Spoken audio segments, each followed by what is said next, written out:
اللهم صل على سيدنا محمد يا رب صل وسلم دائما ابدا على حبيبي. ایک بات خوب اچھی طرح سمجھیں کہ فالو کرنے کا مطلب کیا ہوتا ہے. جب کہا جاتا ہے نا کسی کی اتباع کرو, کسی کو فالو کرو, کسی کے پیچھے چلو, تو پیچھے چلنے کا, اتباع کرنے کا, فالو کرنے کا یا تقلید, یہ سب ایک ہی معنی ہے. الگ الگ قرآن میں یہ سب ایک ہی معنی میں استعمال ہوئے ہیں. بعض لوگ کہتے ہیں تقلید کہتے ہیں بغیر دلیل کے, اور اتباع کہتے ہیں دلیل کے ساتھ. ایسی کوئی بات نہیں ہے. قرآن مجید میں اللہ تعالیٰ نے جو اتباع کا لفظ استعمال کیا ہے وہ بغیر دلیل کے کسی کو فالو کرنے کے معنی میں ہے. جیسے قرآن مجید میں آتا ہے وَإِذَا قِيلَ لَهُمُ اتَّبِعُوا مَا أَنزَلَ اللَّهُ, جب ان سے کہا جاتا ہے کہ اللہ نے جو کتاب نازل کی اس کی اتباع کرو, قَالُوا بَلْ نَتَّبِعُ مَا أُنزِلَ بَلْ نَتَّبِعُ آبَاءَنَا, ہم اتباع کریں گے اپنے باپ دادا کی. اور ایک جگہ ہے ما الفینا علیہ آباءنا, جس دین پر باپ دادا کو پایا اس کی اتباع کریں گے. تو اب آپ بتاؤ وہ باپ دادا کے دین کی جو اتباع کر رہے تھے کسی دلیل کے ساتھ کر رہے تھے؟ بولے بھائی, بغیر دلیل کے پیچھے چل رہے تھے. تو اسی طرح قرآن نے جو ہمیں کہا کہ قرآن کی اتباع کرو, تو مطلب یہ بغیر دلیل کے قرآن کے پیچھے چلو. قرآن سے اگر آپ دلیل مانگو گے کہ یہ جو آپ نے حکم دیا اس کے برحق ہونے کی کیا دلیل ہے, تو یہ جہالت ہے. سوال یہ پیدا ہوگا کہ مشرکین جب باپ دادا کے دین کے پیچھے چل رہے ہیں بلا دلیل, وہ ناجائز ہو گیا, اور ہم جب بلا دلیل چلیں کسی کے پیچھے تو وہ جائز ہو گیا. یہ کوئی غلط تو نہیں نہ ہوئی, یہ تو بڑی غلط بات ہو گئی نا. یہ خوب فرق اچھی طرح سمجھے. یہ لفظ ہے جس سے آج کل گمراہ لوگ مغالطے میں ڈالتے ہیں, کہتے ہیں دلیل کے بغیر کسی کے پیچھے نہیں چلیں گے. قرآن کے پیچھے چلنا ہے بغیر دلیل کے. وجہ اس کی یہ ہے کہ اندھی تقلید یا اندھی اتباع اسے کہتے ہیں کہ جس کا برحق ہونا دلیل سے ثابت ہو جائے پھر اس سے دوبارہ دلیل مانگنا, یہ جہالت ہے. اور جس کا برحق ہونا دلیل سے ثابت ہی نہیں ہوا اس کے پیچھے بلا دلیل چلنا یہ بھی جہالت ہے. قرآن سے دلیل نہیں مانگی جائے گی اس لیے کہ قرآن کا برحق ہونا دوسرے دلائل سے ثابت ہو گیا ہے. وہ دلائل قرآن کے علاوہ ہوں گے. اور مشرکین جس باپ دادا کو فالو کیا کرتے تھے ان کا برحق ہونا کسی بھی دلیل سے ثابت نہیں تھا. سمجھ میں آ رہی ہے بات؟ تو پتہ یہ چلا کہ کسی شخصیت کا یا کتاب کا یا کسی پیغمبر کا کسی خارجی دلیل سے برحق ہونا ثابت ہو جائے تو پھر اس کی اتباع کرنے میں اس سے ہر بات کی دلیل پوچھنا اس کو اتباع نہیں کہتے. لوگ کہتے ہیں نا ہر چیز کی ہمیں دلیل بتاؤ, دلیل بتاؤ, دلیل بتاؤ, دلیل بتاؤ, بغیر دلیل نہیں مانگیں گے. اگر کسی شخصیت کا برحق ہونا آپ کی نظر میں ثابت نہیں ہے پھر آپ اس سے دلیل مانگیں گے, لیکن کسی کا برحق ہونا ثابت ہو گیا تو پھر اس کے پیچھے چلنا یہ دلیل ہی کو فالو کرنے کے مترادف ہے. میں اگر کوئی بات کہتا ہوں آپ کہہ سکتے ہیں مفتی صاحب ہمیں آپ کے برحق ہونے پر کوئی دلیل نہیں ہے آپ کے برحق, لہذا آپ جب دلیل سے بات کریں گے تو ہم مانیں گے ورنہ نہیں مانیں گے. بالکل ٹھیک ہے, لیکن جب مجتہد کوئی بات کرے گا تو مجتہد کا برحق ہونا یعنی یہ ہونا کہ وہ قرآن و سنت ہی کو فالو کرتے رہے ہیں اور ان کا علم ہمارے علم سے زیادہ ہے, وہ آپ سے زیادہ برحق ہیں, تو اس کو فالو کرنا یہ اندھی تقلید نہیں کہلائے گا.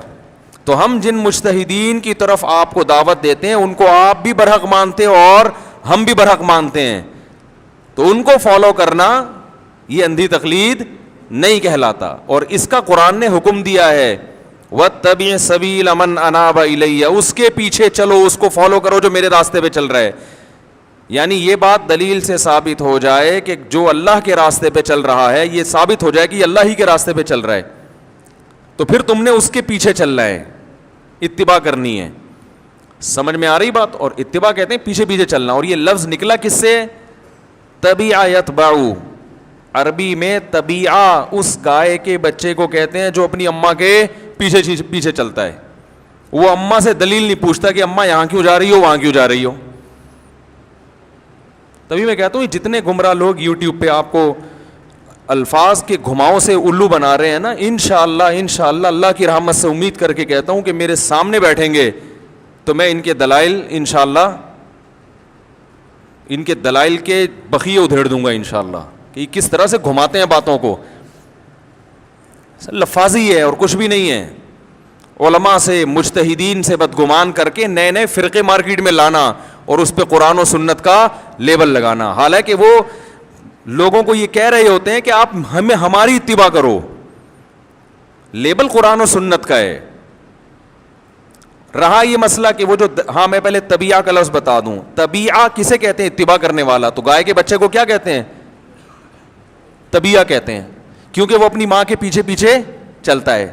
تو گائے کا بچہ اپنی ماں کے پیچھے جب چلتا ہے تو ماں سے دلیل نہیں پوچھتا، ماں سے دلیل نہیں پوچھتا، اس لیے کہ اس کو اپنی ماں کے برحق ہونے کا یقین ہے کہ میری ماں میری خیر خواہ ہے، میری بدخواہ نہیں، مجھے کنویں میں نہیں گرائے گی، مجھے گٹر میں نہیں گرائے گی، جہاں جہاں جا رہی ہے میرے لیے وہیں جانا زیادہ بہتر ہے.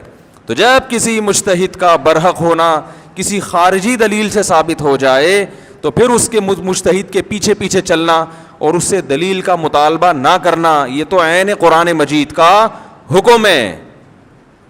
سمجھ میں آ رہی ہے بات؟ تو اس لیے اپنے آپ کو فرقہ واریت کی لعنت سے بچائیں، قرآن و سنت کی اس تشریح کو فالو کریں جو مجتہدین نے کی ہے، وہ مجتہدین جن کو پوری امت مانتی ہے. اور یہ جو میرے پر اعتراض کیا جاتا ہے نا کہ مفتی صاحب نہیں ہم تو دلیل کو مانیں گے، تو پھر مانو نا میں جو بات کر رہا ہوں دلیل سے کر رہا ہوں کہ نہیں کر رہا؟ یہ دلیل ہی تو دی ہے میں نے قرآن سے، اور اتباع کے لفظ کو ڈیفائن کیا. دیکھو قرآن میں جب کوئی لفظ آتا ہے، قرآن جب ہمیں کوئی آرڈر دیتا ہے تو اس لفظ کی تشریح کے لیے تو ڈکشنری کا سہارا لینا پڑے گا نا. تو اتباع کے لفظ کو ڈیفائن کرنے کے لیے میں نے کس کا سہارا لیا؟ ڈکشنری کا، کہ عرب میں تبیع کسے کہتے ہیں؟ اس بچے کو جو ماں کے پیچھے پیچھے چلتا ہے. اب اس کے لیے قرآن ہی سے دلیل پیش کرنا وہ بھی میں نے کر دی کہ قرآن میں خود اتباع کا لفظ بلا دلیل کسی کو فالو کرنے کے لیے استعمال ہوا ہے. تو اتنے سارے دلائل سننے کے بعد بھی اگر آپ یہ کہو کہ مفتی صاحب جو دعویٰ کرتے ہیں بغیر دلیل کے قرآن کی آیت کا ریفرنس نہیں دیتے، تو میں نے صرف آیت نمبر بیان نہیں کی ہے، پوری آیت عربی میں پڑھ کے سنا دی ہے. تو یہ مفتی صاحب پھینکنے کے لیے یہاں نہیں بیٹھے دلیل سے. اور الحمدللہ ہمارے پاس جو دلائل ہیں وہ اتنے مضبوط ہیں کہ وہ انشاءاللہ بڑے دعوے نہیں کر رہا کہ سامنے بیٹھے کوئی، تو پھر ہم انشاءاللہ اس کو قائل کریں گے اور بتائیں گے کہ آپ کہاں کہاں کیا کیا گڑبڑ کر رہے ہیں. تو ایک اور بات تھی جو ابھی کیا کہہ رہا تھا میں نے کہا یہ میں ابھی کمپلیٹ کروں گا بعد میں. یار عجیب سی وہ بات تھی ذہن سے ہی نکل گئی. میں نے کہا پہلے گائے کا بچہ میں مکمل کر لوں پھر کہاں چلا گیا یار. یہ بڑا مسئلہ ہے میرے ساتھ. یہاں بھی لوگ بیٹھے ہوئے ہیں، چلو میں بھول گیا تو آپ کو بھی میں نے کہا تھا نا ابھی میں اس کو کمپلیٹ کر لوں. اس سے متعلق بڑی اچھی بات آئی تھی وہ. خیر بات جی کیا لوگ کہتے ہیں ہماری اتباع کرو. خیر نہیں خیر تو یہ فالو جو ہے نا فالو ہی کرنا پڑے گا آپ کو کسی نہ کسی کو. تو دلائل کے تانے بانے اور جو آپ کو پوری امت سے جو لوگ ہٹا رہے ہیں، امت سے بدگمان کر رہے ہیں کہ وہ بھی غلط، وہ زبان سے نہیں کہتے کہ وہ بھی غلط. ان کی صحبت میں بیٹھنے کے بعد ان کے بیانات سننے کے بعد آپ کو ساری دنیا غلط لگنے لگتی ہے. تو یہی گمراہی ہے کہ آپ کو سب غلط کیوں لگ رہے ہیں. تو قرآن مجید کو اگر ہم دیکھتے ہیں نا، قرآن مجید کو، قرآن کا پہلے برحق ہونا کسی خارجی دلیل سے ثابت ہو گیا. اب قرآن کا برحق ہونا قرآن سے ہم ثابت نہیں کریں گے. دیکھو جو دعویٰ ہوتا ہے نا اسی دعوے کو دلیل بنانا جائز نہیں ہے. دلیل ہمیشہ اس دعوے سے الگ ہوتی ہے. آپ اگر کسی غیر مسلم سے کہیں کہ یہ قرآن اللہ کی کتاب ہے اور یہ برحق ہے. غیر مسلم کہے گا میں نہیں مانتا, اس کی دلیل دو. ہم دلیل میں دیں, اس قرآن میں لکھا ہے لا ریب فیہ, اس کے اللہ کی طرف سے ہونے میں کوئی شبہ نہیں ہے, تو یہ دلیل دینا ٹھیک ہوگا؟ بولو نا بھائی, بالکل. تھوڑا زور سے نہیں بولا کریں کیونکہ کیمرے میں نا بہت سے لوگوں کے کمنٹس آ رہے ہیں تو کوئی بندہ سامنے ہے ہی نہیں, یہ خام خامے بولو نا کر رہے ہوتے ہیں. تو دلیل ہمیشہ دعوے سے ہٹ کر, اب اس کو بھی لوگ کہتے ہیں عقلی باتوں میں گھماتے ہیں, عقلی باتوں, تو بات تو وہی ہوتی ہے جو عقل کی ہو. کیا خیال ہے؟ قرآن بھی تو عقل سے دلائل دیتا ہے نا, کتنے دلائل قرآن میں عقل کے دیے ہیں. عقل ہوگی تو سب چیزیں سمجھ میں آئیں گی, عقل نہیں ہے تو کچھ سمجھ میں نہیں آئے. قرآن میں عقلی دلائل زیادہ ہیں. ام خلقوا من غیر شیء ام هم الخالقون, خود سے بنے ہو یا تم نے خود اپنے آپ کو بنایا ہے. عقل استعمال کرو. عقل جب استعمال کرو گے تو آپ کہو گے یار نہ تو ہم اتفاق سے وجود میں آ سکتے ہیں ایسی چیز, اور نہ ہم نے خود اپنے آپ کو بنایا ہے. عقل کہتی ہے بھائی کوئی تیسری چیز ہے, کوئی تیسری ذات ہے جو مخلوق سے ہٹ کر ہے, جس نے ہمیں بنایا. تو یہ عقل سے پتہ چلے گا نا. اب مشرکین کہیں قرآن بھی عقل سے باتیں کر رہے ہیں, عقل کی باتیں کر رہے ہیں, قرآن بھی عقل کی ہے, تو عقلی لحاظ سے گھما رہے ہیں. تو عقل ہوگی تو ساری چیزیں سمجھ میں آئیں گی, عقل ہی نہیں ہے کچھ بھی سمجھ میں نہیں آئے گا. تو قرآن سے جب ہم قرآن کا برحق ہونا جب ہم ثابت کریں گے تو وہ قرآن سے نہیں بلکہ وہ قرآن کے علاوہ دلیل سے ثابت کریں گے. وہ کیا دلائل ہے وہ ایک الگ بحث ہے کہ ہم کیسے ثابت کرتے ہیں کہ یہ قرآن اللہ کی کتاب ہے. تو میرا بتانے کا مقصد صرف یہ ہے کہ غیر مسلم کو جب آپ اسلام کا برحق ہونا ثابت کریں گے تو دلیل اسلام سے نہیں دیں گے. ہاں یہ ضرور ہے کہ اسلامی تعلیمات بیان کر کے اس کو کہ دیکھو ایسی تعلیمات کسی باطل کی نہیں ہو سکتی, ایسی باتیں کوئی باطل نہیں کر سکتا, یہ ایک الگ موضوع ہے. لیکن دلیل جو قرآن کو اگر آپ سچا ثابت کریں گے تو قرآن کے علاوہ سے, تو یہاں عقل استعمال کرنی پڑے گی آپ کو. تو قرآن مجید میں اللہ تعالیٰ نے ارشاد فرمایا والقلم وما یسطرون ما انت بنعمت ربک بمجنون, اے نبی آپ اپنے رب کے فضل سے مجنون نہیں ہیں. تو یہ ثابت کیا جا رہا ہے کہ رسول اللہ صلی اللہ علیہ وسلم مجنون اور دیوانے نہیں ہیں, اور آپ کو فالو کرنے والے بھی مجنون اور دیوانے نہیں ہیں. تو اب میں فالو کرنے کا مطلب بتا رہا ہوں آپ کو کہ فالو کرنے میں جو آج کل کے جو لبرل لوگ ہیں, لبرل کی پھر شامت آ گئی. پہلے میں یہ لبرل کے لفظ کی تھوڑی وضاحت کر دوں کہ لبرل سے میری مراد کیا ہوتی ہے. لبرل کا جو لفظ ہے نا وہ اصل میں ایک مثبت معنی میں استعمال ہوتا ہے فی نفسی ہی.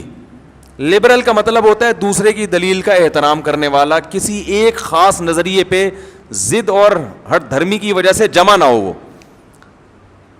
بعض لوگ ایک نظریہ بنا لیتے ہیں نا, بس اس پہ ڈٹ گئے, ہٹنا ہی نہیں ہے یہاں سے, چاہے اس کے خلاف ہمیں کتنے مضبوط دلائل مل جائیں.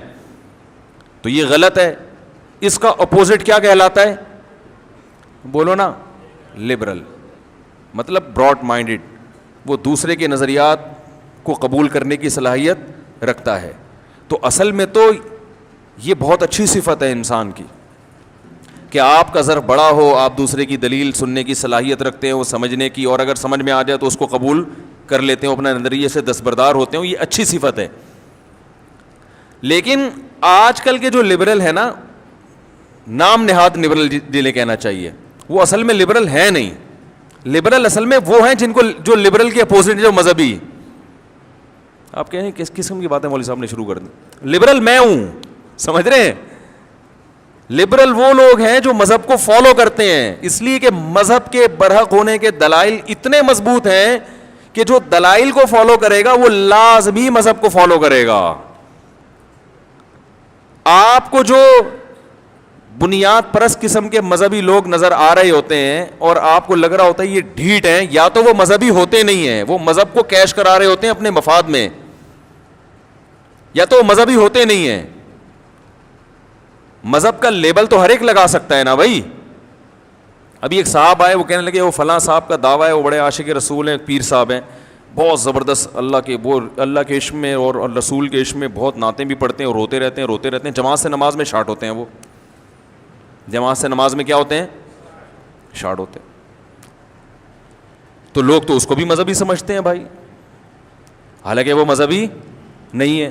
دوسری بات یہ کہ جب اسلام دنیا میں آیا، رسول اللہ صلی اللہ علیہ وسلم نے نبوت کا دعویٰ کیا، تو آپ صلی اللہ علیہ وسلم نے جو سب سے پہلی ندا لگائی وہ توحید کی ندا تھی نا، اور اس میں عقلی دلیل دی آپ صلی اللہ علیہ وسلم نے کہ جن بتوں کو تم اپنے ہاتھوں سے بناتے ہو وہ معبود نہیں ہو سکتے۔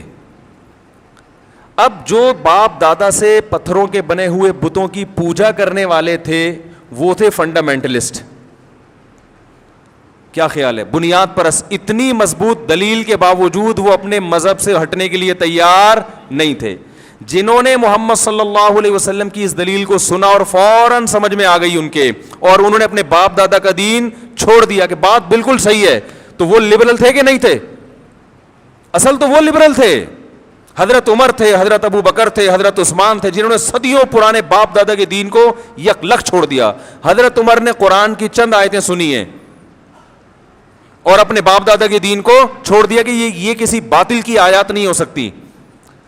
تو اصل تو میرے بھائی وہ لوگ لبرل ہوتے ہیں جو دین کو اور مذہب کو کیا کرتے ہیں؟ فالو کرتے ہیں، جو دین اور مذہب کے پیچھے چلتے ہیں۔ لیکن آج کل الٹا معاملہ ہو گیا ہے، جب ہم لبرل کا لفظ استعمال کرتے ہیں تو اس سے مراد ہے جو مولوی کا دشمن ہو، جس کو داڑھی، ٹوپی، نمازی، محراب، سجدے کا، تہجد، چلا 4 مہینے جماعتیں، درود شریف، یہ سب چیزیں عجیب سی لگتی ہوں۔ وہ کہتا ہے یہ کسی کی میت پہ تو ٹھیک ہے، مر گیا تو تھوڑی قرآن خوانی ہو جائے گی، ایک باہر ایک مذہب اور ٹوپی بھی پہن لیتے ہیں وہ میت پہ، چشمہ وشمہ اتار کے پینٹ میں رکھ دیتے ہیں کہ بھی یہ ربن پہن کے یہاں میت میں گھومنا اچھا نہیں ہے، ٹھیک ہے نا۔ اور وہ اگر وہ خاتون اور لبرل تو وہ میت میں کی محفل میں جاتے ہوئے تھوڑا سا ڈریسنگ کا تھوڑا سا خیال کر لیں گی، وہ چلو بھائی اگر غیر مسلم ہوں گی تو وہ اتنا کم از کم کہ یعنی شلوار پوری ہو، ٹھیک ہے نا، اور مسلمان ہوگی تو تھوڑا سا دوپٹہ بھی سر پہ آ جائے۔ باقی وہ کیا دوپٹہ، کیا یعنی کہ دوپٹہ تو آپ کو پتہ ہے ان کی ڈکشنری میں ایک بہت بڑی ایک قسم کی گالی ہے کہ دوپٹہ وپٹہ کیا ہوتا ہے۔ تو ان لوگوں کو آج کل کیا کہا جاتا ہے؟ لبرل، کہ یہ زمانے کے حساب سے اپنے آپ کو میت میں تھوڑے سے مولوی ٹائپ کے بنے ہوئے ہیں، اور شادی بیاہ میں تو بالکل کنٹرول سے باہر ہو جاتے ہیں، ٹھیک ہے نا۔ اور تھوڑا سا مذہبی ٹچ بھی ان میں ہوتا ہے کہ کلچر جتنا کلچر اجازت دیتا ہے۔ جیسے میں وہ بیان کر رہا تھا نا، ایک لبرل تھے ہمارے تھے کیا ہیں، وہ مجھے کہہ رہے تھے کہ وہ پنجاب میں ایک صاحب خاتون ہیں، وہ ان کے شوہر جب گھر سے باہر ہوتے ہیں تو وہ ایک قاری صاحب بچوں کو پڑھانے جاتے ہیں، ان کے گھر میں رہتے ہیں، تو وہ شوہر کی غیر موجودگی میں ایکچولی کسی کے گھر میں جانا یہ اچھا نہیں ہے۔ تو میں نے کہا وہ کیوں اچھا نہیں ہے بھائی؟ کہہ رہے ہیں ہماری سوسائٹی اس کو پسند نہیں کرتی۔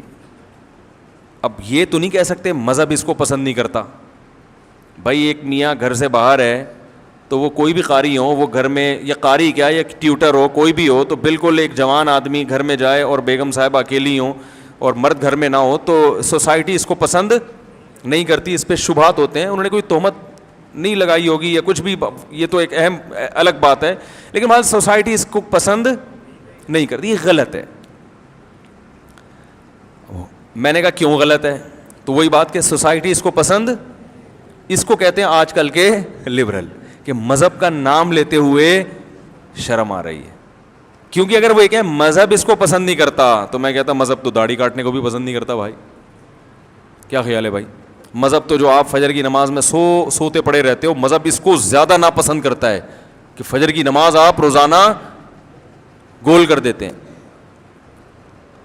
مذہب تو اس کو بھی پسند نہیں کرتا کہ صبح و شام جو آپ علماء کے خلاف بولتے رہتے ہیں، مذہب اس کو بھی پسند نہیں کرتا۔ آپ کے پاس اتنا پیسہ ہے، آپ نے ابھی تک حج نہیں کیا، مذہب اس کو بھی پسند نہیں کرتا۔ آپ نے گھر میں انٹرنیٹ بچوں کو لگا کے دیا ہوا ہے، سارے ڈرامے فلمیں وہ بچے خوب صبح و شام انجوائے کر رہے ہیں، مذہب اس کو بھی پسند نہیں کرتا۔ تو مذہب کی بات آئے گی تو بہت ساری چیزوں کو، تو اب مذہب کو ڈکشنری سے نکالنے کے لیے انہوں نے کیا کیا کہ بھائی مذہب کا بھی تانا نہ ملے ہمیں، کیونکہ مذہب میں تو پھر بہت ساری چیزیں ہیں، تو وہ کیا کہتے ہیں سوسائٹی اس کو پسند، یہ بھی نہیں کہتے معاشرہ اسے پسند نہیں کرتا، یہ بھی تھوڑا سا دقیانوس، معاشرہ تو سوسائٹی اسے پسند نہیں کرتی۔ تو ایک صاحب بیٹھے ہوئے تھے, میں تو چپ ہو گیا, میری تو عادت نہیں پھر ایسے بحث کرنے کی. ایک صاحب بیٹھے ہوئے, انہوں نے کہا اچھا جس سوسائٹی میں اس کو پسند کیا جاتا ہے وہاں ٹھیک ہے, پھر گوروں کی سوسائٹی میں تو اس کو زیادہ برا تو وہاں بھی سمجھا جاتا ہے, لیکن کو بہت زیادہ تھوڑا وہ جرمانہ ہوتا ہے, میں نے سنا ہے کہ زیادہ نہیں ہے وہاں کیا سزا. تو مطلب یہ کہ لوط علیہ السلام کی قوم میں جو سوسائٹی تھی وہ تو لڑکوں سے بدفعلی کو بھی برا نہیں سمجھ رہی تھی, اس کا مطلب وہ بھی کیا تھا پھر ہے بھائی, یعنی سوسائٹی اگر چوروں کی ہے وہ چوری کو برا نہیں سمجھتے. آپ دیکھ لیں چوروں کے پاس دلائل ہوتے ہیں, وہ کہتے ہیں یار ہم تو مالداروں کی چوری کرتے ہیں, غریبوں کی تھوڑی کرتے ہیں. اور مالدار, ایک ڈاکو تھا بچپن میں جب چھوٹا بچہ تھا تو ایک ڈاکو تھا, اس کو پولیس مقابلے میں پھر وہ مارا گیا. تو ہماری اس سے ملاقات ہوئی, ہم نے ان کو تھوڑی سی تبلیغ کی کوشش کی, تو انہوں نے بولا کہ بھائی ہم تو مالداروں کو لوٹتے ہیں. ہم نے کہا بھائی لوٹنا تو حرام ہے چاہے مالدار ہو. کہہ رہے بھائی مالدار ہو, کہتے ہیں یہ کون سا محنت سے کماتے ہیں, مالدار لوگ تو زیادہ تر جو ہے نا وہی ہوتے ہیں جو رشوت سے اور گھپلے سے اور بہنوں کی وراثت کھا کے, اکثر مالدار ایسے ہی ہو. ایک دلیل گڑھ لی انہوں نے. بھائی اگر ایسے ہوتے بھی ہیں تو بھی جب اس کے لیے لوٹنا ناجائز ہے تو آپ کے لیے کہاں سے جائز ہو گیا. تو ہر آدمی کوئی نہ کوئی دلیل کے تانے بانے ملا کے غلط کو صحیح اور صحیح کو غلط کر لیتا ہے. تو سوسائٹی جو ہے نا ڈاکوؤں کی سوسائٹی, جو جہاں سارے ڈاکو رہتے ہوں, وہ ڈکیتی کو برا نہیں سمجھتی. 15-20 سال پرانی بات ہوگی, ہمارے ایک دوست تھے, انہوں نے مجھے بتایا یو ایس اے کے بارے میں. بی بی سی میں سے وہ ٹچ میں رہتے تھے اور انٹرنیٹ پر نیوز سنتے رہتے تھے. انہوں نے بتایا کہ وہاں کوئی اسمبلی میں بحث ہوئی ہے کہ جو پریگنینسی میں خواتین بچہ گرا دیتی ہیں یہ ظلم کی ڈیفینیشن میں آئے گا کہ نہیں آئے گا. بچہ پیدا ہونے کے بعد مارنا تو بہرحال یہ ظلم ہے, لیکن اگر کسی عورت کو پریگنینسی ہو گئی, اب وہ بچہ نہیں پیدا کرنا چاہتی, تو اگر وہ بچہ ماں کے پیٹ میں مار دے تو یہ ظلم ہے یا نہیں ہے. تو قانون ابتدا میں یہ پاس ہوا تھا کہ یہ بھی ظلم ہے, کیونکہ بہرحال وہ بھی ایک انسان ہے جس نے ابھی دنیا میں آنا ہے, تو اللہ نے اسے پیدائش کے لیے سلیکٹ کر لیا ہے, اب آپ اس سے زندگی کا حق نہیں چھین. اسلام تو یہی کہتا ہے کہ پریگنینسی چاہے 1 دن کی بھی ہو, شدید ضرورت کے بغیر آپ اس کو ضائع نہیں کر سکتے, کیونکہ اگرچہ وہ مردہ ہے ابھی زندہ نہیں ہے, لیکن اللہ نے اس کو زندگی کے لیے سلیکٹ کر لیا ہے. کروڑوں جراثیم میں سے ایک کا انتخاب ہوتا ہے, اب آپ اس سے اس کا حق ضائع نہیں کر سکتے.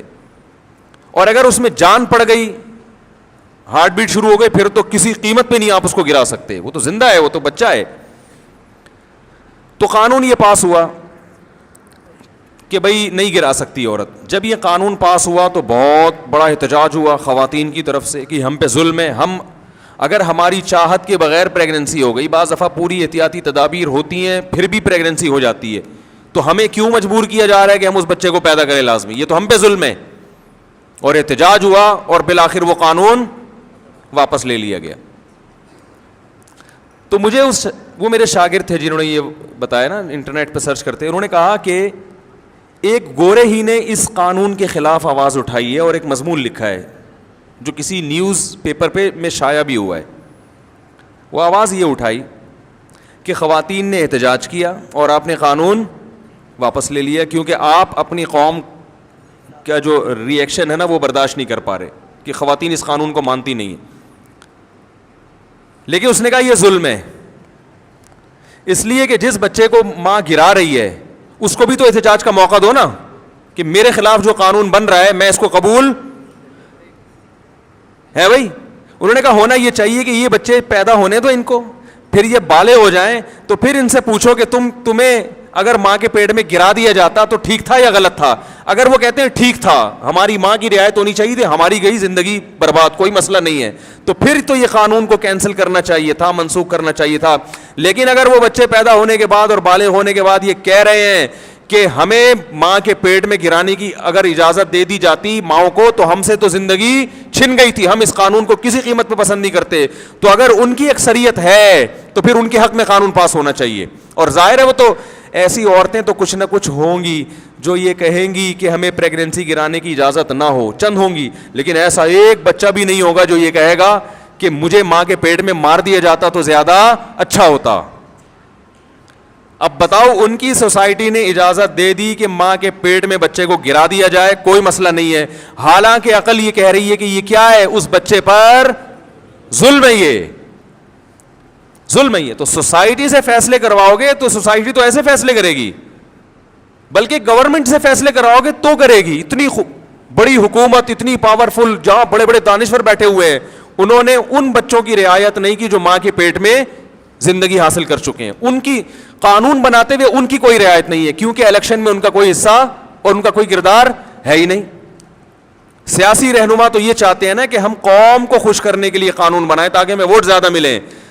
اگر وہ قانون, جو سیاسی لیڈر نے یہ قانون پاس کروایا, اگر وہ ان قانون پاس کر دیتا کہ ماں کو پیٹ میں بچہ گرانے کی اجازت نہیں ہے, تو اگلے الیکشن میں اس کے لیے کامیابی مشکل ہو جاتی.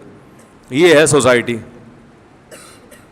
انڈیا میں آپ دیکھ لیں, پرسوں یا ترسوں میں نے بی بی سی میں خود خبر پڑھی ہے, زندہ بچی دفن کی گئی ہے, زندہ بچی انڈیا میں. آپ کو پتہ ہے انڈیا میں لڑکیوں کا ریشو خطرناک حد تک گر گیا, لڑکے زیادہ ہو رہے ہیں.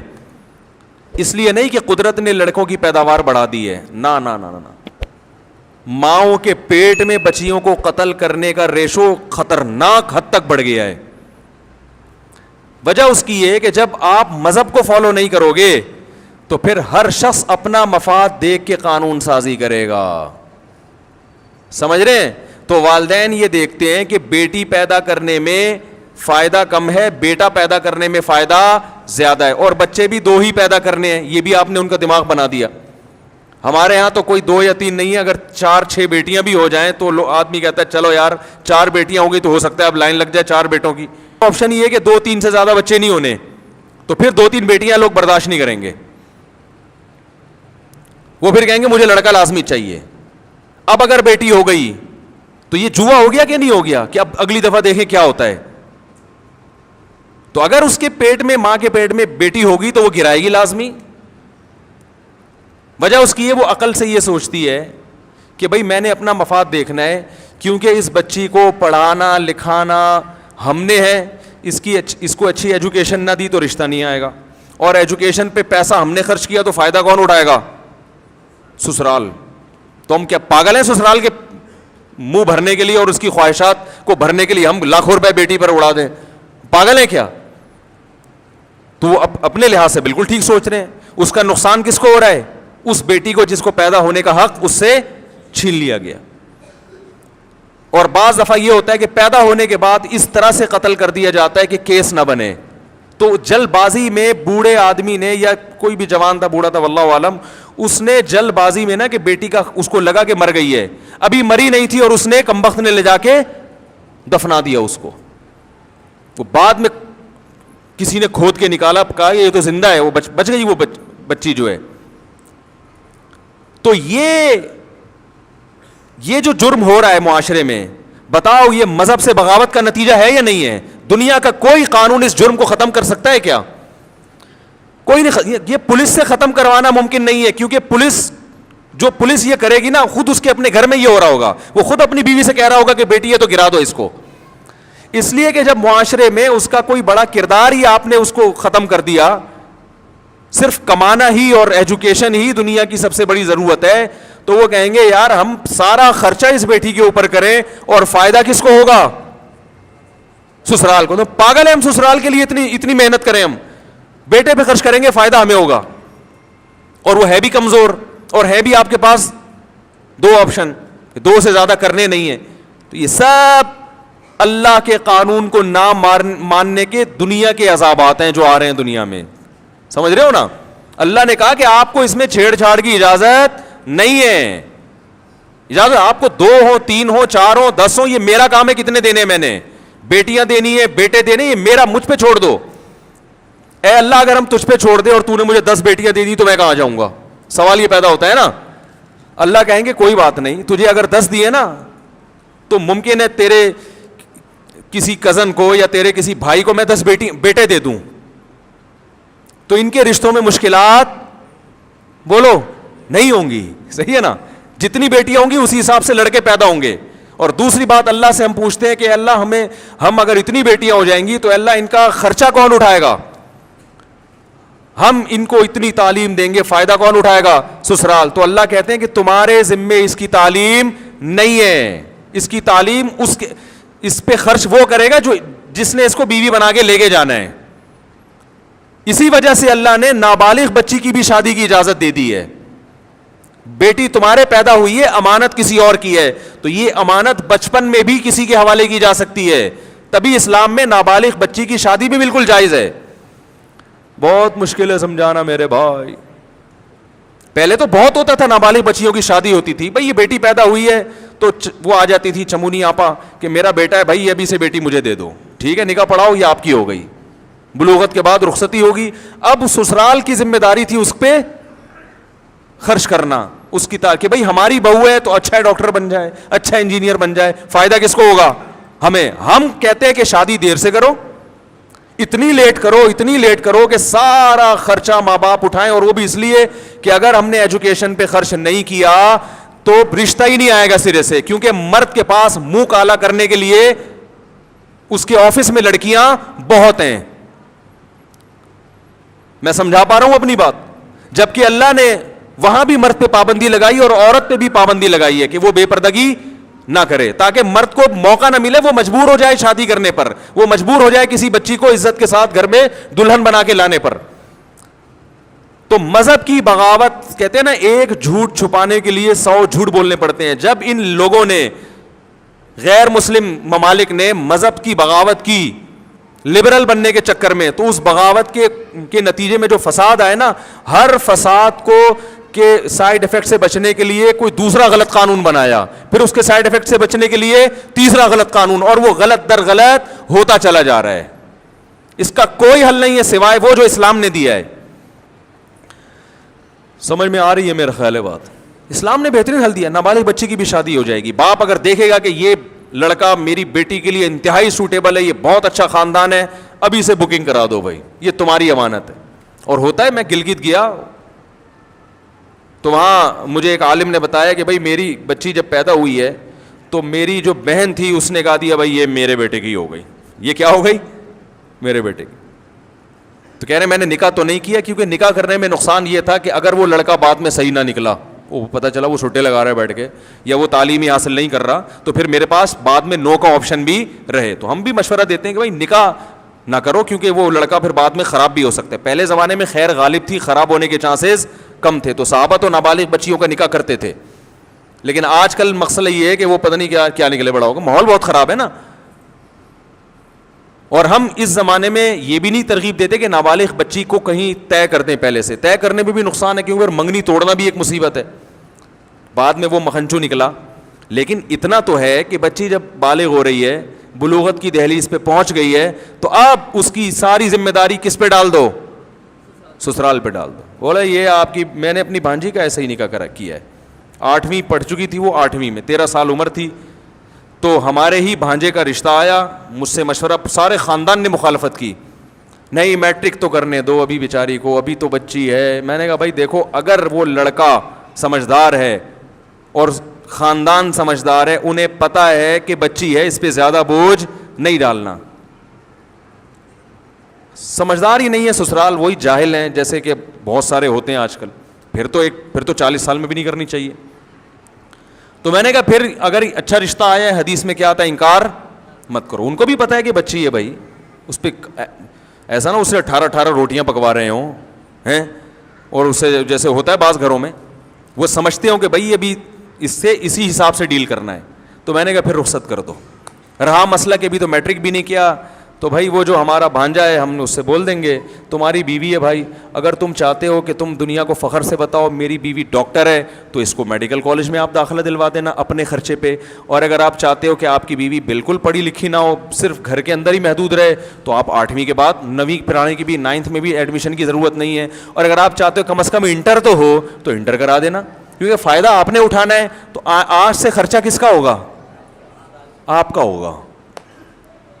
سمجھ رہے ہیں کہ نہیں سمجھ رہے؟ یہ اسلام ہے. اب جو میری بھانجی تھی نا, اس کے والد بیچارے روزانہ 12 کلومیٹر اس کو اسکول لے کے جا رہے تھے. قریب میں کوئی اچھا اسکول نہیں تھا, روزانہ باپ کی ذمہ داری تھی صبح خود بھی مدرسے جانا ہے پڑھانے کے لیے. بچی کو پہلے 12-13 کلومیٹر بائک پہ لے کے جائیں گے, وہاں اسکول میں چھوڑنا ہے, پھر شام کو اسکول سے, کیونکہ اکیلی بچی کو اس طرح اتنی دور کنوینس میں بھیجنا بھی بڑا ایک یعنی احتیاط کے خلاف, اتنی محنت باپ کر رہا ہے, تو باپ کی محنت ہلکی ہو گئی کہ نہیں ہوگی؟ میں نے کہا اب یہ محنت کون کرے گا؟ اس کا میاں کرے گا. اس کو بولو یہ ذمہ داری اٹھانے کے لیے تیار ہو تو بچی دیں گے, ورنہ پتلی گلی سے نکلو. پیڑے کھانے والے ہمیں پسند نہیں ہیں کہ کام کچھ بھی نہ ہو, بیٹھ کے پیڑے کھائیں. آج کل سسرال والے بیٹھ کے پیڑے کھا رہے ہیں, خالی ریڈی میڈ دلہن چاہیے جو سب کچھ کر چکی ہو, ہر لحاظ سے فٹ فاٹ ہو, اور یہ بیٹھ کے اب کیا کھائیں؟ پیڑے. یہ نہیں ہے اسلام میں. تو اس کلچر کو پروموٹ کریں, میرا مقصد یہ ہے, ٹھیک ہے نا. اس کلچر کو کیا کرنا ہے. اور الحمدللہ اس کی شادی ہو گئی, 8ویں کے بعد ہی ہو گئی.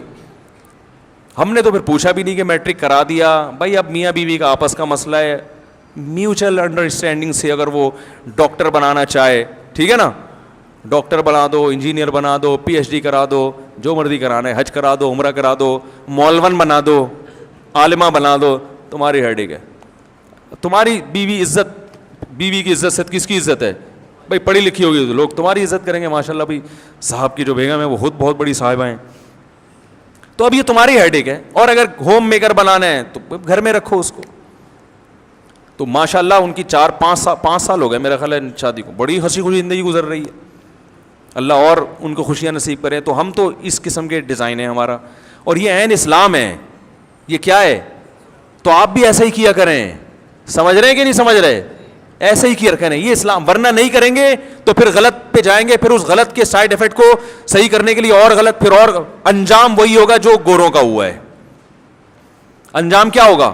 وہی. اور نتیجہ پھر نسل روکنے پر مجبور ہو گئے آپ, جیسے انڈیا میں ہو رہا ہے. وہ کہہ رہے ہیں نہیں پیدا کرو بھائی, بڑی ٹینشن ہے, بڑی شادی تو ہوتی نہیں ہے. اور گرل فرینڈ کا کلچر اتنا عام کر دیا کہ وہ تو اب معاشرے میں برا سمجھا ہی نہیں جاتا.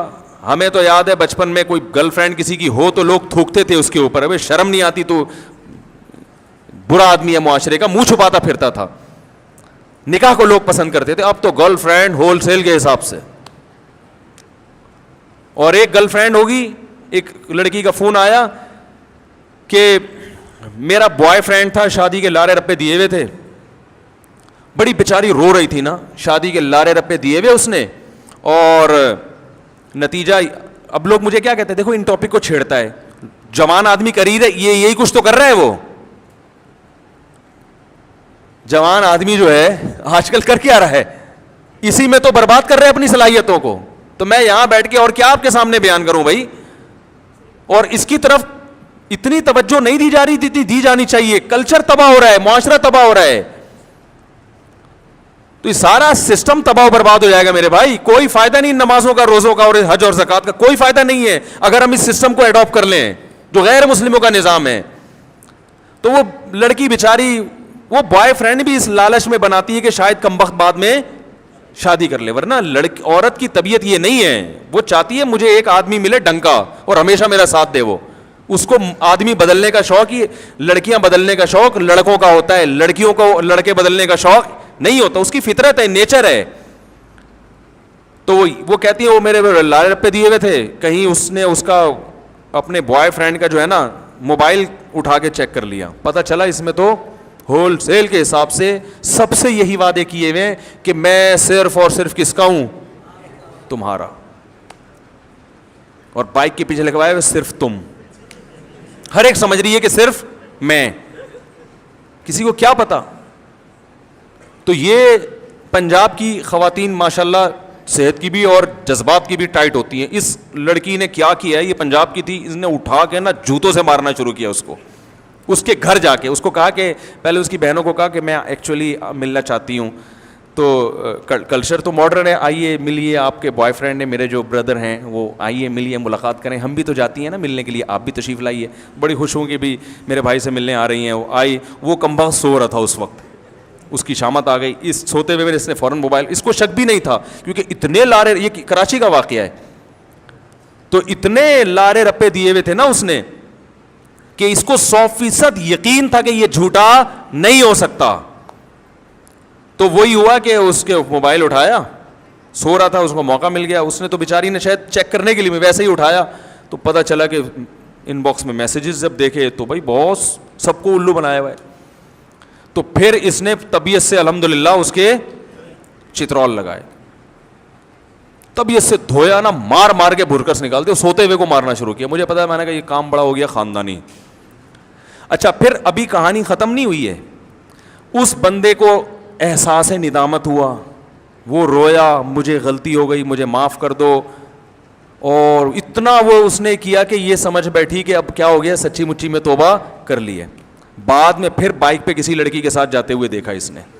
یہ میں بتا رہا ہوں کہ اگر آپ اسلام کو فالو نہیں کرتے تو اپنی بیٹیوں کو اس کلچر کے حوالے کر رہے ہو, مردوں کے, کہ وہ کچھ بھی چکنی چپڑی باتیں کرتے کہ تمہاری اور نسلوں کو برباد کر دیں. انڈیا میں ایک خاتون ہے, بالی ووڈ سے ان کا بڑا گہرا تعلق ہے, نام نہیں بتاؤں گا میں. ان کا 1-2 دن پہلے کال آئی, کافی لمبی ان سے بات ہوئی, تو انہوں نے مجھے بالی ووڈ کے بارے میں بہت کچھ بتایا. وہ بالی ووڈ کی کوئی مشہور شخصیت ہیں, رہی نہیں ہیں ابھی بھی. انہوں نے بتایا کہ میں نے خواتین کی آزادی, حالانکہ وہ خود بھی ایک آزاد خاتون ہے, آزاد خیال خاتون ہے, انہوں نے کہا کہ مفتی صاحب میں نے خواتین کی جو آزادی یہاں دیکھی ہے تو مجھے جتنا یقین ہے نا کہ یہ آزادی کے نام پہ کس طرح لڑکیوں کو برباد کیا جا رہا ہے, اتنی معلومات شاید آپ کو نہیں ہو. صرف لیبل ہے, اسکرٹ پہننا اور بغیر اس یعنی فٹنگ کے کپڑے اور یہ سب, مردوں کے ساتھ اختلاط, اور گھر میں کوئی روک ٹوک نہیں ہے. انہوں نے کہا اس آزادی سے برباد عورت ہو رہی ہے. اس نے کہا میں نے یہ بہت, ظاہر ہے وہ تو اس فلم انڈسٹری سے اس کا تعلق ہے نا بڑا گہرا. انہوں نے کہا یہ میں نے اپنی آنکھوں سے دیکھا ہے, یہ سب بکواس ہے. کہہ رہی ہے, وہ کہتی ہے کہ میں تو اس پورے عمل سے گزر کے یہاں تک پہنچی ہوں. میں لڑکیوں کو کہتی ہوں گھر کی 4 دیواری سنبھالو, جا کے نہ ہو اس فیلڈ میں, گھر کی 4 دیواری سنبھالو, یہ برباد کر دیں گی تمہیں یہ زندگی. تو جن کو اللہ نے سمجھ دی ہے نا, عقل دی ہے, وہ یہ سب چیزیں جانتے ہیں. عقل ہی اندھی ہو جائے, انسان اپنی آنکھوں پہ پٹیاں باندھ لے, تو پھر تو اس کا کوئی حال نہیں ہے. تو میں یہ عرض کر رہا تھا کہ اگر سوسائٹی کو فالو کرو گے, سوسائٹی SOCIETY, اگر اس کو فالو کرو گے آپ, تو پھر یہ ہوگا کہ ماؤں کے پیٹ میں بچیاں قتل ہوں گی. عرب کیا کرتے تھے, ان کو پریگنینسی گرانا نہیں آتی تھی, اور یہ پتہ بھی نہیں چلتا تھا کہ ماں کے پیٹ میں بیٹی ہے یا بیٹا, الٹرا ساؤنڈ کا کوئی سسٹم نہیں تھا, تو وہ انتظار کرتے تھے پیدائش کا. جب پیدا ہو گئی, بیٹا ہے تو ٹھیک ہے, بیٹی ہے تو کیا کرتے تھے, دفن کراتے تھے جا کے. میں نے وہ قبرستان مکہ میں دیکھا ہے جہاں بیٹیوں کو زندہ دفن کیا جاتا تھا. اور آپ دیکھیں کوئی معجزہ کیا ظاہر ہوا ہے کہ وہ سعودی عرب نے تو آپ کو پتہ ہے تمام نشانیاں ختم کر دی ہیں, کہیں بلڈنگ بنا دی. مفتی تقی عثمانی صاحب تو ایک دفعہ رو پڑے تھے بیان کرتے ہوئے کہ اللہ تعالیٰ ان کو ہدایت دے, جو ہمارے پیغمبروں کے اور صحابہ کرام کی یادگاریں تھیں بھائی, اس کو تو محفوظ, یہ تو ہمارا بڑا 1400 سال سے امت نے محفوظ رکھا ہوا تھا, اس کو تو کم از کم ضائع نہیں کرنا چاہیے نا. توحید کے نام پہ, توحید بہت اچھی چیز ہے, تو آپ ان جگہوں پہ شرک نہ ہونے دیں, بالکل ہی وہ جگہ ہی مٹا دینا. امت پاگل تھی جو 1400 سال سے ان کی حفاظت کر رہی, وہ سارے مشرک تھے کہ جو حفاظت کرتے آ رہے تھے. تو ایسے بہت ساری ہماری تاریخی مقامات تھے جو ختم ہو گئے. احد پہاڑ کی جو وہ پہاڑی ہے جہاں سے عبداللہ ابن جبیر رضی اللہ تعالیٰ عنہ کو نبی نے ایک چھوٹے سے ٹیلے پہ بٹھایا تھا نا, کہ یہاں سے خالد بن ولید حملہ کر سکتے ہیں تو تم یہاں بیٹھو, وہ ٹیلا آج تک موجود ہے. وہ ٹیلا بھی گرانے لگے تھے. اس پر ایک انڈیا کے ایک بوڑھے آدمی تھے, وہ ٹریکٹر کے سامنے آ کے لیٹ گئے. انہوں نے بولا میری لاش پہ صحیح گزر کے جائے گا, پھر یہ گرانے دوں گا, نہیں گرانے دوں گا میں. پھر مدینہ میں الحمدللہ عربوں نے بھی احتجاج کیا کہ یار یہ تو احد پہاڑ اور یہ تو پوری ایک تاریخ اس سے وابستہ ہے, اس کو کیسے گرا سکتے ہو بھائی آپ. تو اللہ کا شکر ہے حکومت سعودیہ نے وہ فیصلہ واپس لے لیا. مسجد نبی کی توسیع میں یہ ہونے لگا تھا کہ محراب سے آگے بڑھائی جائے. جو مسجد نبی کا جو محراب ہے نا, آپ کو پتہ ہے رسول اللہ صلی اللہ علیہ وسلم جہاں کھڑے ہو کر نماز پڑھایا کرتے تھے, جب مسجد نبی کی توسیع ہوئی ہے تو پھر ایک صف آگے بڑھا دی گئی, پھر ایک صف آگے بڑھا دی گئی. تو حضرت عثمان رضی اللہ تعالی عنہ جہاں نماز پڑھایا کرتے تھے, اس کے بعد مزید فرنٹ سے مسجد نبی کو بڑھایا نہیں گیا. تو اس وقت سے لے کے آج تک امام کا مصلی وہی ہے جہاں خلیفہ راشد حضرت عثمان کا مصلی تھا. یہ کتنی فخر کی بات ہے کہ مسجد نبی کا امام وہیں کھڑے ہو کر نماز پڑھاتا ہے جہاں حضرت علی نماز پڑھایا کرتے تھے جہاں. تو ایک تاریخ ہے نا کہ یار یہ وہ جگہ ہے جہاں اتنے بڑے بڑے, اور اس سے 2 صف پہلے محمد صلی اللہ علیہ وسلم کا مصلی ہے. میں جب مسجد نبی گیا میں نے تو وہ جگہ بار بار دیکھی محبت سے کہ یار یہ جگہ تھی جہاں محمد صلی اللہ علیہ وسلم نماز پڑھاتے تھے, اور یہ وہ صف تھی جہاں ابو بکر, عمر, علی, عثمان کھڑے ہوتے تھے. تو اس سے ایمان بڑھتا ہے. آپ وہ جگہ ہی غائب کر دیں. تو ہوا یہ تھا کہ ارادہ یہ ہوا تھا کہ فرنٹ سے بڑھایا جائے, اور دلیل یہ تھی کہ بھائی نبی کے بعد بھی تو فرنٹ سے صحابہ نے بڑھایا نا, بڑھایا لیکن اب 1400 سال سے اس میں اضافہ نہیں کیا. اب وہ ایک تاریخی حیثیت بن گئی ہے اس کی. تو الحمدللہ اہل مدینہ نے اس پہ بھی احتجاج کیا. انہوں نے کہا فرنٹ سے نہیں بڑھنے دیں گے, پیچھے سے جتنی مرضی بڑھا لو, فرنٹ وہی رہے گا جو حضرت عثمان اور علی رضی اللہ عنہما کے دور میں تھا. تو سعودیہ کے بہت سے کام اچھے بھی ہیں, لیکن کچھ کام ایسے ہیں جن پر علماء کو تحفظات ہیں. تو میں وہ عرض کر رہا تھا کہ وہ جو قبرستان تھا جہاں بیٹیوں کو زندہ دفن کیا جاتا تھا, وہ بھی 1400 سال سے امت نے ایک 4 دیواری کر کے اس کو محفوظ کیا ہوا تھا. تو حکومت نے ابھی ماضی قریب میں اس کی کوشش کی تھی. وہاں ایک پٹھان مزدور تھے, انہوں نے مجھے یہ پورا واقعہ سنایا. انہوں نے کہا ہم نے اپنی آنکھوں سے دیکھا ہے کہ وہاں پر جو ہے نا روڈ بنانے کی گورنمنٹ نے کوشش کی, تو پوری ایڑی چوٹی کا زور لگا لیا. اللہ کی طرف سے کچھ معاملات ایسے ہوئے کہ وہ جگہ کھودتے تھے, پتہ نہیں کوئی خون نکلنا شروع ہو جاتا تھا, کیا ہو جاتا تھا, وہ نہیں بنا سکے وہاں پہ.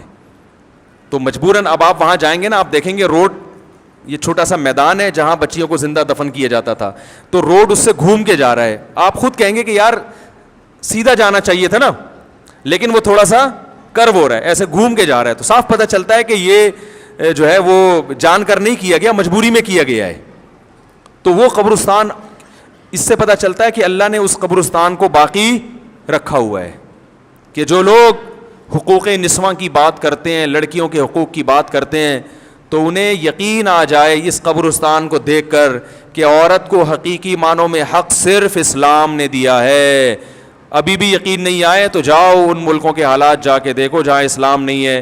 آج بھی وہاں پر بیٹی کو زندہ ماں کے پیٹ میں مارا جا رہا ہے. دفن اس لیے نہیں کیا جا رہا کہ اب دفن کی ضرورت نہیں ہے, ماں کے پیٹ میں ہی جب پتہ چل جاتا ہے کہ بیٹی ہے تو وہی مار دو اس کو, کیس بھی نہیں بنے گا. ٹھیک ہے, انڈیا میں قانوناً جرم ہے یہ, یعنی قانوناً لا میں اس کی اجازت نہیں ہے, لیکن بات یہ کہ جب آپ نے ایک ایسا ماحول پیدا کر دیا تو لوگ تو پھر اپنے آپ کو مجبور سمجھیں گے نا.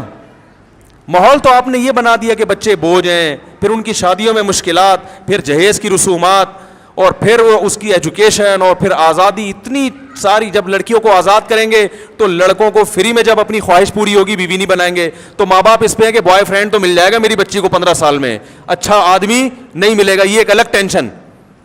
تو پھر وہ کیا کریں گے, زندہ دفن کریں گے اس کو, وہ اس کو ماں کے پیٹ میں ماریں گے. تو اس کا حل صرف کس میں ہے, تو سوسائٹی کو فالو کرو گے تو سوسائٹی تو یہ سب کچھ کر رہی ہے.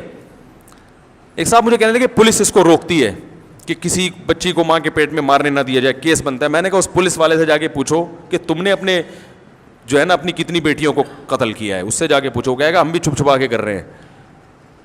تو یہ اسلام بہت بڑی رحمت ہے.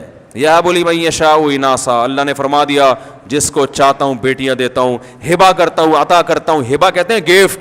اللہ نے بتا دیا کہ یہ بیٹیاں کوئی پینلٹی نہیں ہے, کوئی تمہارے گناہوں کی سزا نہیں ہے, رحمت ہے. ہبا کرتا ہوں, گفٹ کرتا ہوں. اس کو گفٹ اور تحفہ سمجھ کے لیا کرو. اے اللہ تحفہ سمجھ کے لیں گے تو بوجھ بنتی ہے, اللہ نے کہا کوئی بوجھ نہیں بنے گی. بھائی تم پالو, بچپن میں تمہاری آنکھوں کی ٹھنڈک, اور ٹینشن کون اٹھائے گا, جو اس سے فائدہ اٹھائے گا. فائدہ باپ نہیں اٹھاتا, باپ بھی اٹھاتا ہے لیکن زیادہ فائدہ سسرال اٹھاتا ہے. تو یہ اس کی ٹینشن ہے. جہیز نہیں ہے اسلام میں, نبی نے اپنی کسی بیٹی کو جہیز نہیں دیا. مہر ہے, مہر. مہر کس کے ذمے ہے, شوہر کے ذمے ہے. اگر جہیز اسلام میں ہوتا تو یہ کیسی حماقت کی بات ہے. ایک طرف ہم کہتے ہیں مہر کے بغیر نکاح نہیں ہوتا, تو نکاح نامے میں مہر لکھا ہوا ہے 50,000, ایک مثال دے رہا ہوں, اور لڑکی سے جہیز کتنا لے رہے ہو, 5 لاکھ کا. تو یہ کامن سینس کی کوئی بات بنتی ہے؟ ابے 50,000 دے کے تو لے 5 لاکھ روپے رہے, یہ کون سا قانون ہے بھائی؟ نہیں یار سمجھ میں تو رہنے دو یار, یہ کوئی کھوپڑی میں آتی ہے بات. ایک صاحب مجھے کہنے لگے فجر کے بعد سونا پسندیدہ نہیں ہے اسلام میں, اس کی کیا دلیل ہے؟ میں نے کہا اگر فجر کے بعد سونا پسندیدہ ہوتا تو فجر میں اللہ اٹھواتا کیوں؟ سونے کے لیے اٹھوایا ہے. ارے ہمیں اللہ کہہ رہے آج فجر ابھی 6 بجے ہو رہی ہے نا, تو 5:45 بجے اٹھا رہا ہے اللہ تعالیٰ, اس لیے کہ تاکہ دوبارہ سو جاؤ. تو یہ دنیا میں کوئی ایسا قانون دیکھا ہے کہ آپ کو اس لیے اٹھایا جا رہا ہے تاکہ 15 منٹ میں دوبارہ سو جائیں؟ فجر کی نماز اس وقت رکھی اس لیے گئی ہے کہ اب یہ اٹھنے کا ٹائم ہے, اب اٹھو, اب کاموں پہ جاؤ نماز پڑھ کے. تو کچھ چیزیں ہوتی ہیں تھوڑی سی کھوپڑی استعمال ہو تو وہ سمجھ میں آ جاتی ہیں. ہاں رات کو کسی کو نیند نہ آئی ہو یا کوئی نائٹ ڈیوٹی کرتا ہو وہ ایک الگ مسئلہ ہے. تو خیر, تو 50,000 روپے جہیز دے رہے, مہر دے رہے ہیں. حالانکہ اسلام میں مہر میں بھی پتہ ہے کیا قانون ہے؟ مہر مثل. مہر مثل میں ہوتا ہے لڑکی کی خوبصورتی, اس کی ایجوکیشن, اس کا خاندان, اور اس کماری ہے یا طلاق یافتہ, ان تمام چیزوں کو دیکھ کر اس کے حساب سے مہر رکھا جائے.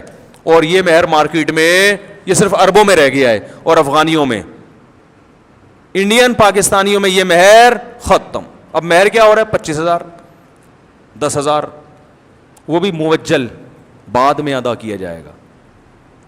ایک صاحب میرے پاس آئے کہ میری بیوی کا مہر 25 روپے تھا, اب اس کا انتقال ہو گیا ہے تو میں دے سکتا ہوں. بوڑھے آدمی تھے. میں نے کہا 25 روپے؟ کہہ رہے ہیں یار 1948 میں شادی ہوئی تھی, 25 روپے کی بڑی ویلیو تھی. میں نے کہا اب اس تکلف کی کیا ضرورت ہے یار, خام خواہ میں مہر بھی دے دو گے اور آخرت میں سوال بھی نہیں ہوگا ہیں. تو اب نہیں دو تاکہ آخرت میں سوال تو ہو نا. 25 روپے دو بھی دو گے اور آخرت میں اللہ پوچھے گا کہ یار یہ 25 روپے کیا ہے, تو آپ کہو گے بھائی طے یہی ہوا تھا. تو فرشتے کچھ کہیں گے, پھر بولیں گے طے یہی ہوا تو ہم کیا کریں بھائی, اب تو یہی طے ہوا. کیا خیال ہے؟ تو میں نے کہا چھوڑیں, اب نہیں دیں, تھوڑا سا چترول مترول بھی کھا لیں تاکہ بیوی تھوڑی سی خوش ہو جائے گی. تو 50 اچھی خاندانی لڑکیاں ہیں, مہر کیا ہے 50,000, 20,000. لڑکا کما رہا ہے 2 لاکھ, 3 لاکھ, 4 لاکھ, مہر کیا رکھ رہا ہے؟ ارے ایک مہینے کی تنخواہ تو کم از کم. مہر کا تو بنیادی مقصد تھا کہ تمہاری جیب سے جب خرچہ ہوگا تو ایک تو یہ پتا چلے گا تم واقعی انٹرسٹیڈ ہو شادی کرنے میں, فری پھوکڑ میں نہیں. فری پھوکڑ میں تو ہر آدمی ہر چیز قبول کر لیتا ہے, روکڑا جیب سے نکلے گا تو پتا لڑکی کے باپ کو یقین ہو جائے گا ہاں بھائی یہ انٹرسٹیڈ ہے اور یہ رکھنے کے لیے کر رہا ہے, چھوڑنے کے لیے نہیں کر رہا. تو کم از کم ایک مہینے کی تنخواہ تو رکھو میرے بھائی, کم از کم, مرے سے مرا ایک مہینے کی تنخواہ تو دائیں بائیں ہلے نا, کچھ ہو گیا یار کچھ ہوا ہے. ایسے 25,000 روپے, 1,500 روپے یہ مہر چل رہے ہیں مارکیٹ میں. اور لڑکی والے دے کیا رہے ہیں؟ 5 لاکھ کا جہیز کم از کم. غریبوں کی بات کر رہا ہوں میں. اور پھر جو الگ ساری زندگی سسرال سے دب کے رہنا, یعنی لڑکی والوں کا سسرال سے دب کے رہنا داماد سے. وہ داماد جوتے کی نوک پہ رکھ رہا ہوتا ہے. میں نیو کراچی میں تھا نا, تو وہاں گجراتی لوگ ہیں, وہ تو انڈین کلچر ان کے ہاں بہت زیادہ ہے نا, کیونکہ وہ کافی بعد میں مائگریٹ کر کے آئے. وہ مجھے کہنے لگے ہمارے یہاں جب کسی کو گالی دینی ہوتی ہے نا, بددعا دینی ہوتی ہے, ہم کہتے ہیں اللہ کرے کہ تو میرا سسر بن جائے. میں نے کہا یہ کیا, یہ دعا ہے بددعا ہے؟ انہوں نے کہا یہ بددعا ہے. میں نے کہا کیوں کہہ رہے ہیں؟ جب سسر بن جائے گا نا تو پھر میں جو تجھے ستاؤں گا تو میں صرف ستانے کا آپشن میرے پاس ہوگا, تیرے پاس انتقام لینے کا آپشن نہیں ہوگا, کیونکہ تیری بیٹی میرے پاس ہے. یہ کلچر کہاں سے آیا ہے؟ اسلام کا نہیں ہے یہ.